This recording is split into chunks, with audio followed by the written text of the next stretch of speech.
You won't believe who won this battle and how they did it. On November 1st, 1999, Gene Rowe was hunting deer all day on Kodiak Island, Alaska, when finally, just before dark, he got lucky.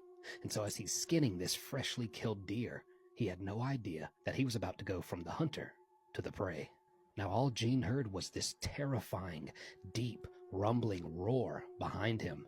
And so as he whipped his head around, he didn't even have time to think as this 1,400-pound, 10-foot-tall, when on its hind legs, Kodiak brown bear was barreling towards him and had already closed all the distance. Now, Kodiak brown bears are even bigger and generally more aggressive than grizzly bears, and this one was no exception, as it sunk its huge teeth into Gene's arm and slammed him to the ground like a rag doll. After that, it towered over Gene, and now Gene, full of adrenaline, kicked this bear right in its throat with his big, heavy hunting boots, and miraculously, this causes the bear to kind of choke a bit and even stumble down to the ground for just a few seconds. So Gene immediately jumps up to his feet, full of adrenaline still, and remembers he has a pocket knife in his pocket, and so he whips it out and then rammed it right into the bear's throat at the same time that this bear bit into Gene's leg with its huge teeth. But now that this bear's head was kind of turned down to get that bite on Gene's leg, Gene was able to raise that knife up high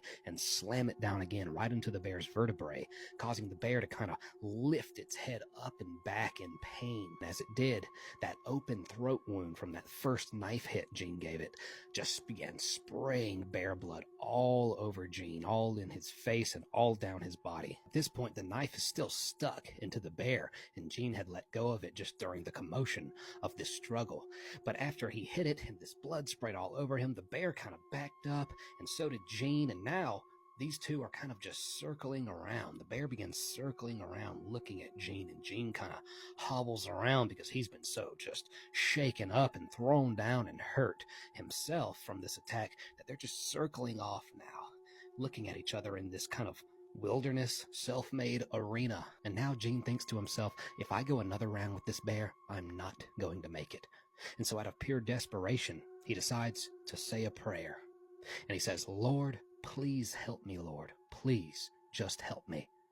And somehow, after this short prayer, he gets filled with this incredible self-confidence and just surety in himself. And he decides, you know what? Let's go. And he actually says these words out loud. He says, come on, bear. I have the Lord on my side.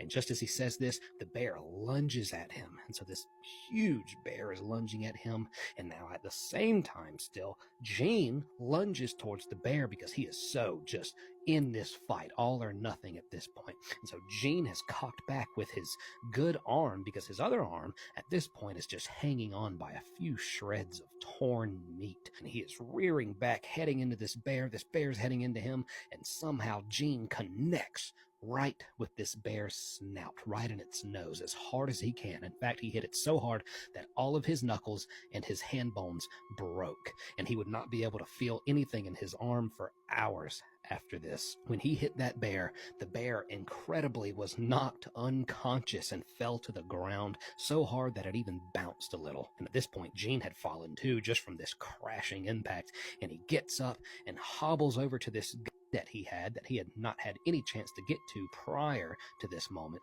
and he tries to figure out how to pick up this and cock it and work it with these two basically incapacitated arms and hands. But ultimately he does manage to get it loaded, cocked, and ready, and delivers a final blow to the bear, killing it. Now after this, Gene still had plenty of trouble ahead of him. He had to make his way down an entire mountain to get back to his friends who would be able to help him. And he would say that at 3 different points during this climb down the mountain, this pain and agony is setting in from all his wounds and this adrenaline wearing off.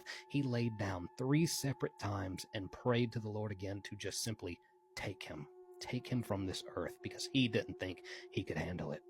But he did, and he eventually made it back to his friend. They called for help, and he was flown to a hospital where he would later get 500 stitches and multiple reconstructive surgeries. Today, Gene still has some trouble extending and stretching one of his arms, but he also has the bear's skin pelt on his wall, as you can see here in this photo, as a reminder of the time he knocked out a 1,400-pound bear.